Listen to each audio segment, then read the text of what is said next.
오늘도 시장 안에서 의심스러운 움직임 만들어가는 용의주 검거해 나가보도록 하겠습니다. 오늘 첫 번째 용의주로는 두산에너빌리티 주셨어요. 오늘 시장 안에서 건설주뿐만 아니라 원전주까지도 훈풍이 다 돌고 있는데 그중에서도 두산에너빌리티는 10만 원 선 다시금 굳히기에 나선 것 같아요, 반장님. 네, 제가 두산 에너빌리티 오랜만에 갖고 왔는데요. 최근에 이제 주식 시장에서 가장 뜨거운 키워주 중 하나가 이제 AI 데이터 센터의 전력 부족이죠. 그런데 이제 그 거대한 이제 데이터 센터를 돌릴 에너지는 부족하다 보니까 원전이 계속 주목받고 있는데 전 세계가 주목하는 SMR 파운더리이자 가스터빈 시장에서 글로벌 공룡들을 제치고 1위를 차지한 에너지의 심장. 그러니까 본연 사업에서만 영업이익 1조 원 시대를 예고한 게 바로 두산 에너빌리티인데요. 우선 두산 에너빌리티의 가장 큰 변화는 이제 돈을 버는 방식이 좀 달라졌다는 걸 우리가 집중적으로 봐야 됩니다. 과거에는 저수익 석탄 화력 중심이었는데 그걸 또 벗어나서 이제는 고수익 원전과 가스터빈 서비스가 주력으로 이제 바뀌고 있죠. 최근에 이제 기업 설명회를 통해서 이제 본연 사업의 영업이익이 2030년도에는 1조 1,500억 원 이상까지 넘어갈 것으로 이제 가이던스를 제시를 했는데 주목할 점은 역시 수주 잔고입니다. 지난해 이제 23조 원에서 2030년도까지 48조 원까지 이제 4년 만에 잔고가 계속 늘어나는 그런 전망을 우리가 볼 수가 있고요. 특히 잔고의 80% 이상이 원전과 수소 같은 고부가 가치 성장 사업으로 채워진다는 것이 핵심입니다. 그래서 보수적으로 잡은 가이던스도 이 정도인데 만약에 이번에 이제 체코 원전 수주를 비롯해서 글로벌 대형 원전 발주가 본격화된다면은 실적 상향 여력은 상상을 초월할 것으로 좀 기대를 하고 있습니다. 그리고 이제 지금 전 세계는 SMR에 좀 미쳐 있죠. 빌 게이츠의 테라파워라든가 아마존이 투자했던 엑스에너지 등 글로벌 이제 빅테크들이 앞다투어 SMR을 찾고 있는데 설계는 사실 누구나 할 수 있는데 실제로 만들 수 있는 곳은 전 세계에서 두산 에너빌리티를 포함해서 극소수만 있습니다. 그래서 두산의 이제 박 회장 같은 경우는 이제 이 기회를 놓치지 않고 창원 본사에 약 8천억 원을 투입해서 세계 최초의 SMR 전용 공장을 짓고 있는데 2028년 완공이 되면은 연간 20기 이상의 SMR을 찍어내는 SMR 파운더리로 거듭나게 되고요. 현재 이제 뉴스케일이나 테라파워 등 주요 프로젝트 수주가 임박한 상황이다 보니까 이는 이제 단순한 부품 공급을 넘어서 전 세계 이제 SMR 시장의 생산 거점을 두산으로 독점하겠다는 강력한 선점 포고 중의 하나입니다. 그리고 이제 AI 확산으로 인한 전력 수요 폭증은요, 가스터빈 시장의 판도까지 바꾸고 있는데 두산 에너빌리티는 이제 글로벌 데이터 센터 수요를 반영해 가스 발전 설비 전망치를 기존보다 50% 이상 높여 잡았습니다.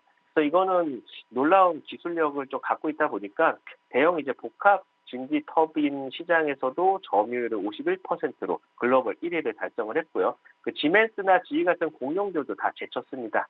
특히 이제 북미 빅테크형 가스터빈 연계 수주가 쏟아지면서 2038년도까지 가스터빈 100기 수주와 서비스 매출 1조 원 달성이 가치권에 들어왔고요. 원전이 튼튼한 기초 체력이면은 이제 가스터빈은 폭발적인 실적 성장을 이끈 강력한 공격수 역할을 하게 될 겁니다.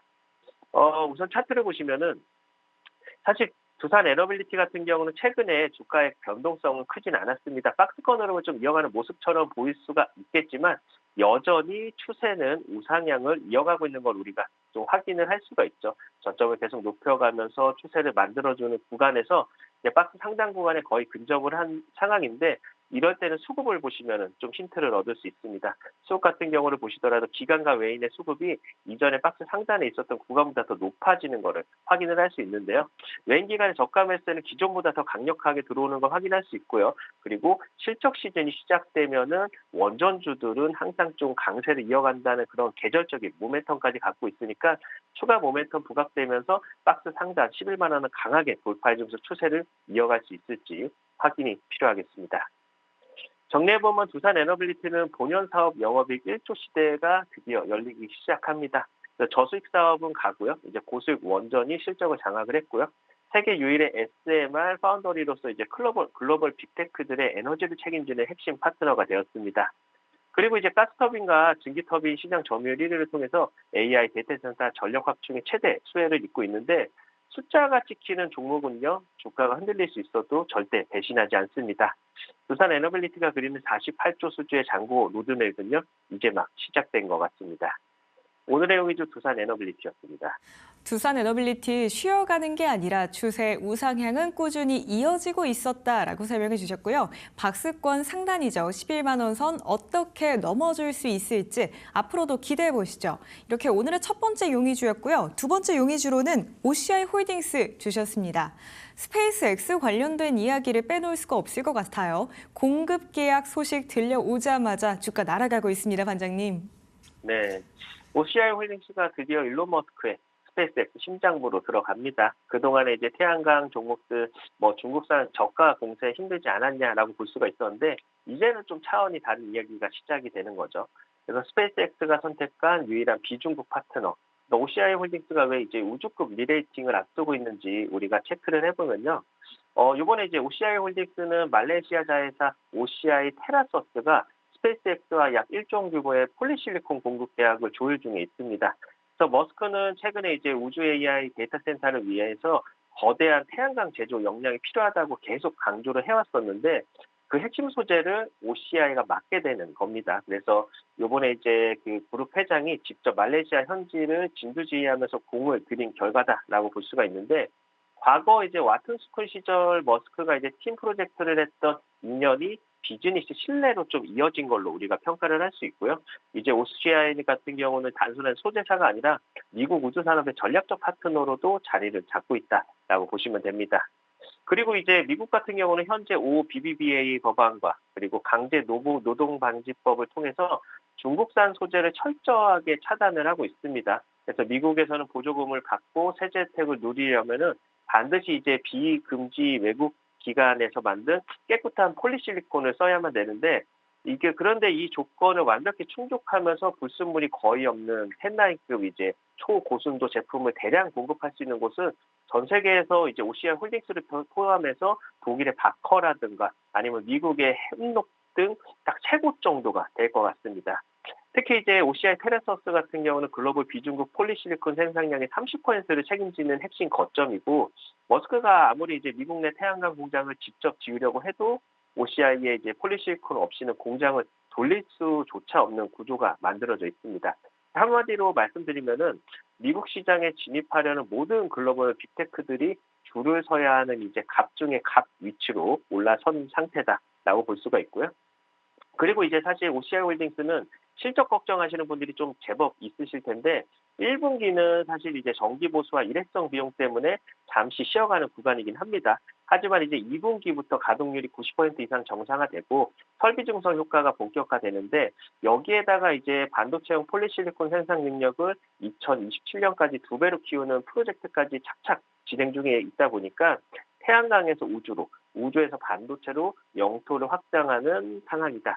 그리고 이제 그렇다 보니까 지금 주가는요, 이 거대한 변화를 이제부터 반영하고 있는 그런 단계다라고 볼 수가 있는데요. 차트를 보시면, 자, 오늘 스페이스X 이슈가 붙다 보니까 강한 슈팅이 나오고 있습니다. 거의 상한가에 근접한 상황인데, 추세는 이전서부터 상승 흐름을 낳아줬고요. 거래 대금도 계속 늘어났는데 이 종목 같은 경우는 연봉 차트를 보면은 좀 쉽게 설명을 드릴 수 있을 것 같습니다. 그동안에 사실 OCI 홀딩스 같은 경우는 2000년대 중반에 정말 강한 상승이 한 차례 있었고 2011년도서부터 조정이 굉장히 길게 잡혀져 있었습니다. 이 조정 구간을 요번에 이슈들이 부각되면서 다시 한번 돌파를 하면서 추세를 만들어가는 초입에 위치한 그런 상황이라서 현재는 이제 실적에 대한 기대감도 커지는 구간인 만큼요. 추가 상승은 조금 더 이어질 수 있을 거라 보고 있고 다음 박스 상단이 26만 원까지 얼마나 빠르게 돌파 안착을 해줄 수 있을지 체크는 좀 필요할 것 같습니다. 정리해보면 OCI 홀딩스는 일론 머스크의 미래구상에 이제 OCI 폴리실리콘이 필수 소재가 됐습니다. 그래서 그러면서 이제 글로벌 비중국 공급망의 독보적 위상도 커지고 있는데요. 규제가 없는 깨끗한 소재를 공급할 수 있는 몇 안 되는 글로벌 기업으로서 프리미엄을 누릴 시기가 이제 왔다라고 보고 있고요. 그리고 이제 1분기를 저점으로 2분기부터 숫자가 찍히기 시작하면은 주가 탄력은 더욱더 강해질 것 같습니다. 오늘의 용의주 OCI 홀딩스였습니다. 이제 주가 프리미엄을 누릴 수 있는 시기가 왔다고까지 설명해 주셨는데요. OCI 홀딩스 26만 원 선도 넘어설 수 있을지 앞으로의 흐름도 더 지켜보시죠.